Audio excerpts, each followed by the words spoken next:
જય શ્રી સ્વામિનારાયણ. ધીરજ ધરતું અરે અધીરા. દેવાનંદ સ્વામીનું આ અલૌકિક કીર્તન, તે પદનો ઇતિહાસ આપણે જાણીશું. દુઃખના સમયે ધીરજરૂપી ઢાલ બંધાવતું આ પદ પ્રત્યેક વ્યક્તિ માટે ચિંતનીય, સ્મરણીય અને નિજદિન એટલે કે રોજ અંતરમાં ઉતારવા જેવું પદ છે. આ લોકમાં આવ્યા છે એટલે સુખ દુઃખ તો આવવાના જ છે, તેને આપણે કોઈ રોકી શકવાના નથી. આવા પ્રસંગે જો ધીરજ રાખીએ તો આપણને સુખ મળે. તેની માટે આ કીર્તન દેવાનંદ સ્વામી લખ્યું છે, તેનો ઇતિહાસ આવો જાણીએ. ગુજરાતમાં રાજકોટના દરબારના પડધરી તાલુકાના રતનપર ગામના દરબાર રતનસિંહજીના બહેન કુસુમકુંવર બાને મોરબી સ્ટેટમાં પરણાવેલા. તે કુસુમકુંવર બાને કોઈ સંતાન ન હતું. સંતાન ન થવાથી દરબારે બીજા લગ્ન કર્યા અને બીજા રાણીએ કુંવરને જન્મ આપ્યો. તેથી રાજ્યમાં આનંદ થયો.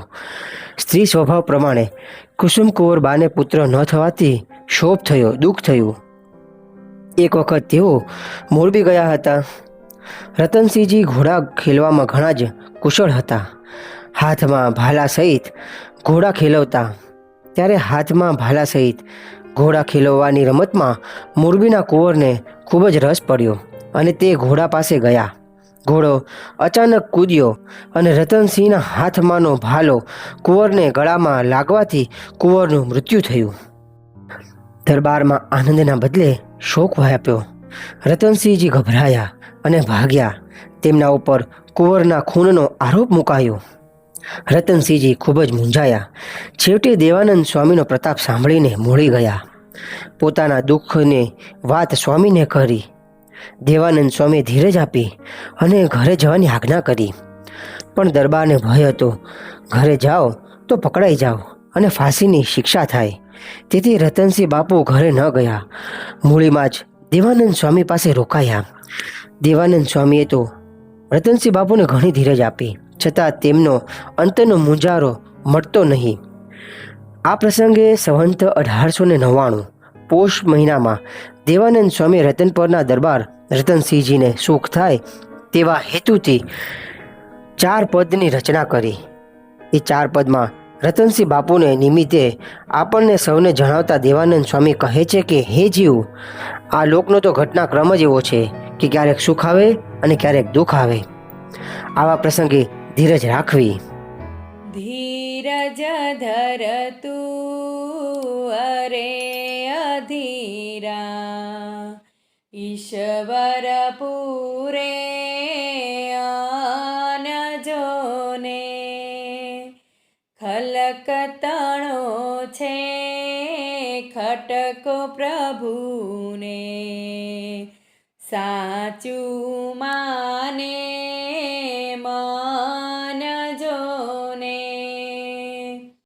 જન્મું તેને જીવાડવાને, ઉપાય શોધ્યો શુદ્ધ જોને. હાડ માસના હૈયા મધ્યે, દેવે સરજુ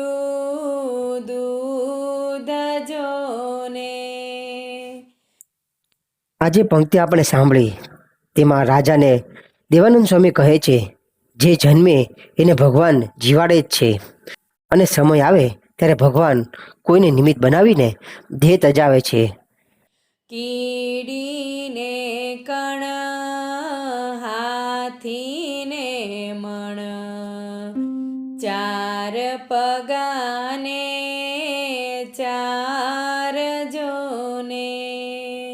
કીડીને કણ, હાથીને મણ અને 4 પગવાળાને 4 તથા અન્ય જંતુઓનો આહાર પરમેશ્વર જ પૂરો પાડે છે.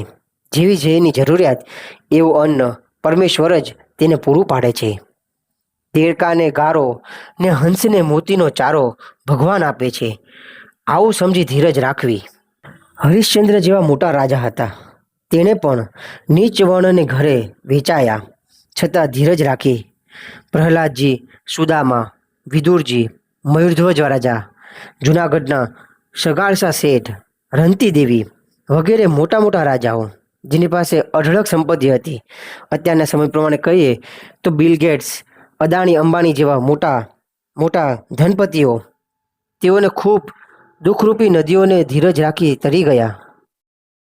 માટે દુઃખને દેખી હરિજન ન ડરે, કરે ફકીરના ફાંકા જોને. દેવાનંદ કહે દેવ ભરોસે, કાળ તણા એ કાકા જોને. હે રાજા, ધીરજ રાખો, ભગવાન અજબ દયાળુ છે. વિશ્વાસ રાખો, જરૂર તમારી રક્ષા કરશે, કરશે ને કરશે જ. સ્વામીના આ 4 પદોને વાંચવા વિચારવાથી રતનસિંહ બાપુના અંતરમાં ધીરજ આવી. પછી તે કહે, સ્વામી, આપ મને ઘરે જવાનું કહો છો, પરંતુ હું એક શરતે જ ઘરે જાઉં, જો તમે મારી સાથે ઘરે આવો. ત્યારે ભક્તના કષ્ટને કાપવા માટે દેવાનંદ સ્વામી રતનસિંહ બાપુની સાથે એમના ગામમાં જવા નીકળ્યા. સંતોની કરુણાનો કોઈ પાર નથી. સંતોની કરુણા તો અપાર છે. દેવાનંદ સ્વામી રતનસિંહ બાપુની સાથે રતનપર જવા નીકળ્યા. જ્યાં રતનપર ગામના પાદરમાં પહોંચ્યા ત્યાં રતનસિંહજીએ એક ઘોડેસવારને સામેથી આવતો જોયો. તેથી રતનસિંહ બાપુ તો ગભરાઈ ગયા. દેવાનંદ સ્વામી ધીરજ આપીને કહ્યું, રતનસિંહ બાપુ, આ અસવાર તમને પકડવા નથી આવતો, પણ વધામણી આપવા માટે આવે છે. એવા દીર્ઘદ્રષ્ટિવાળા હતા દેવાનંદ સ્વામી. પછી ઘોડેસવાર નજીક આવ્યો અને રતનસિંહના હાથમાં લાલ અક્ષરે લખેલી કંકોત્રી આપી, જેમાં જણાવ્યું હતું, આપની બહેન કુસુમકુંવર બાએ કુંવરને જન્મ આપ્યો છે. તેથી મોજમાં રતનસિંહજીના તમામ અપરાધને માફ કરવામાં આવ્યા છે અને રતનપુર ગામ બક્ષિસ પણ કરવામાં આવ્યું છે. આ રીતે રતનસિંહ બાપુને ફાંસીને બદલે ગરાસની પ્રાપ્તિ થઈ, એટલે કે ગામ મળ્યું. એ દેવાનંદ સ્વામીના આશીર્વાદનું જ ફળ છે. એમ જાણી દરબારે દેવાનંદ સ્વામી પાસે વર્તમાન ધાર્યા. સ્વામિનારાયણ ભગવાનના આશ્રિત થયા. મૂળી મંદિરમાં 100 વીઘા જમીન શ્રીકૃષ્ણ અર્પણ કરી. આ રીતે દેવાનંદ સ્વામીએ વિધિના લેખ ઉપર મેખ મારી રતનસિંહ બાપુનું જીવન પરિવર્તન કર્યું. તેમનું તમામ દુઃખ ટાળ્યું. તેમના બહેન કુસુમકુંવર બાનું પણ દુઃખ ટાળ્યું અને આ આખો પરિવાર ભગવાનના એકાંતિક ભક્ત બન્યા. પછી રતનસિંહ બાપુએ મૂળી મંદિરને 100 વીઘા જમીન કૃષ્ણ અર્પણ કરી હતી. તે જમીનને અત્યારે પણ લોકો સ્વામિનારાયણ વાળાની જમીન તરીકે ઓળખે છે. તે આ પ્રસંગનો દસ્તાવેજી પુરાવો છે. આ પદમાં દેવાનંદ સ્વામીએ ભગવાનનો ભરોસો રાખી આનંદથી જીવન જીવવાનો બોધ આપ્યો છે. જે શ્રદ્ધા ભક્તિથી સેવા કરે છે તે ક્યારેય નિષ્ફળ જતું નથી. માટે ભરોસો સાથે ભક્તિ કરવાનું જણાયું છે. જ્યારે પણ દુઃખ આવી પડે અને આપણી ધીરજ ખૂટી જાય ત્યારે આ પ્રસંગને યાદ કરવો અને આ કીર્તન જરૂર એકવાર ઉચ્ચ અવાજે બોલવું. પછી સ્વામિનારાયણ ધૂન કરવી. તેથી બધું જ ટેન્શન ગાયબ થઈ જશે. જય શ્રી સ્વામિનારાયણ.